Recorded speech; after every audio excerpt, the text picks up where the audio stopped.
I am Debashis Sen. I am the chairman of the New Town Smart City Corporation Limited. This is a SPV that is created by the Smart City Mission, and I am also the managing director of West Bengal HITCO and chairman of NKDA, which is the municipal service. I belong to the IAS 1985 batch, and I am now on extension for doing this work. So, can you give a brief introduction about this smart city, New Kolkata? New Town Kolkata is a satellite city of Kolkata. Kolkata, which is the capital of West Bengal, is one of the most dense cities, and there were plans for making satellite towns since independence. Bidhannagar, Salt Lake is one of them, and beyond that, New Town is the second and the most recent planned satellite city. This city is about 30 square kilometers or 7,000 acres in size. It has 3 action areas, 1, 2 and 3, and the central business district. It has a lot of residential, commercial and industrial plots. Industrial means not manufacturing, but mostly IT or technology. In fact, there are 2 very important economic hubs. We call it Bengal Silicon Valley Tech Hub, spanning over nearly 250 acres, and the FinTech Hub, where more than 28 financial institutions are lodged.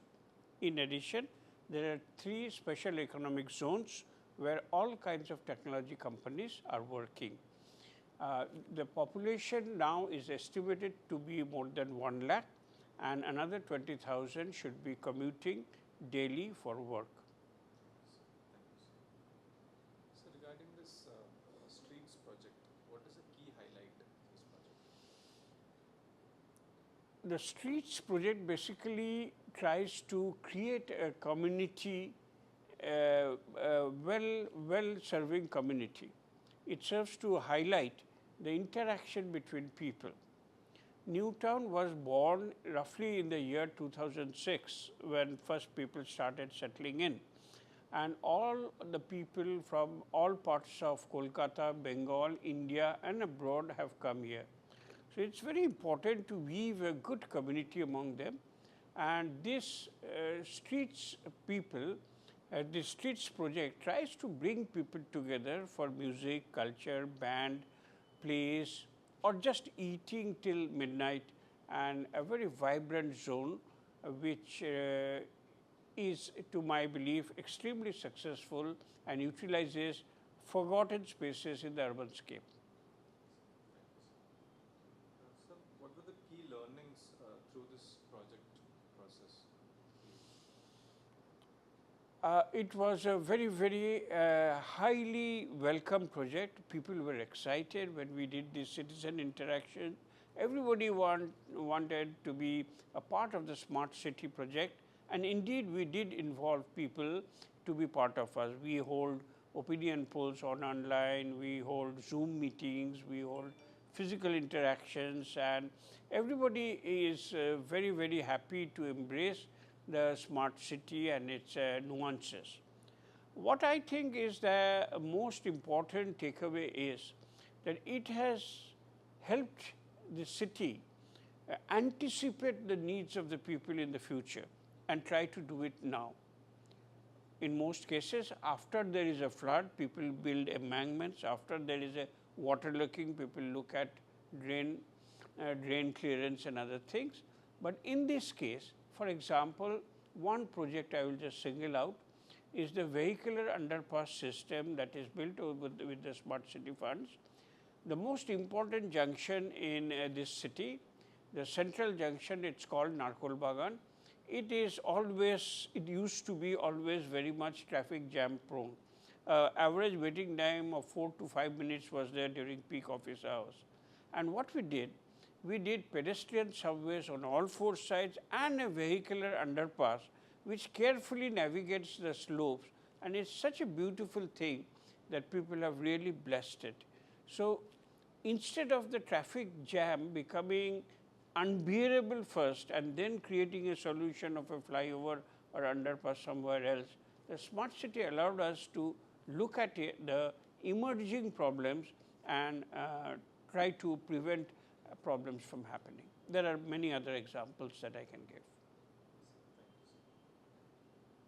So did your team face any pushback from the ground stakeholders? If yes, how did you address it? Absolutely none whatsoever. All stakeholders were always very much in favor of everything that we were doing, and we made it a point to make the citizens see our point of view. On the contrary, I have seen demand for more. I will give the most successful intervention from the smart city is the network of CCTVs, closed circuit TVs. It has made the city safe from traffic point of view. The feed goes directly to the ICCC and to the police. It has made women feel safer. So many women molestation cases have been nabbed by the police from these feeds, and there are so many other examples. The point I want to say is now there is a demand that every locality wants a new set of CCTVs and smart CCTVs so that they feel safer and their area is covered. How was your engagement with community? Like, what was the community engagement like? We in Smart City Newtown have always tried to engage the community in whatever we are doing. We have an auditorium called Robindra Tirtho. It seats around 220 people, a very cozy, compact conference hall. And before the segregation of solid waste movement, for example, or no plastic, for example, all these endeavors, we have always invited the resident welfare associations and others in trying to get their feeling, trying to tell us what we were doing, and this has been very, very successful. The other thing that I will mention is Bengal is very famous for Durga Puja, and Newtown is no exception, but we have made it a point to make the Durga Puja celebrations very kind of disciplined and streamlined. And at the immersion ghat, where every community comes in, we are always present, and we appreciate their dhunuchi dances and dhaks and everything. And in all the cultural festivals, culture I think has been very, very effective, including street side bands, including looking at talents, that we have always involved the community very well. And one experiment, I will take one line in addition, that Newtown is perhaps the only smart city in India which has its own community radio, internet radio called Radio Newtown, where we have our own studio, our own RJ, and we invite budding talents from all over the citizens groups, and people are very happy participating. Were there any specific challenges while you were implementing this project, street project? The Smart City mission, I have been associated for a long time, ever since the mission was being formulated, even from those days in my capacity as Urban Development Secretary of the state. And I know that induction of technology into the ordinary city life was one of the goals of the mission. There are many goals, but this was one of the goals. And we also embraced it very well, but the challenge that I faced later was in the matter of operation and maintenance.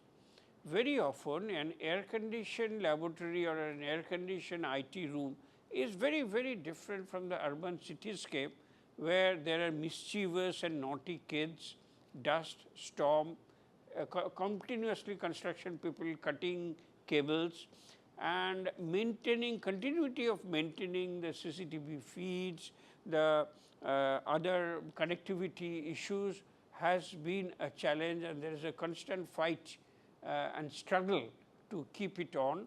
And I would say, if I had a second chance at doing this smart city, I would look at the operation and maintenance part first, rather than jumping into a new technological intervention.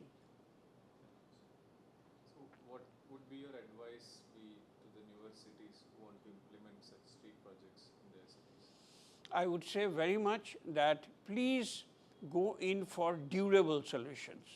What happens in smart city, I won't take any name, but grand names of the world, technological, computer, IT names, they will give great use case examples.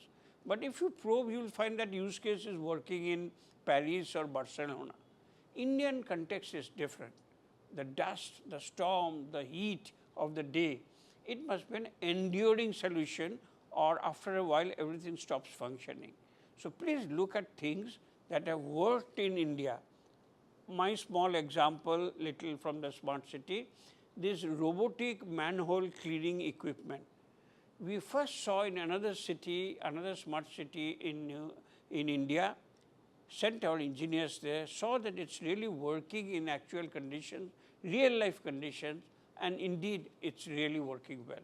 So please see that you are not becoming an experimental showcase for a fancy new idea. It doesn't happen.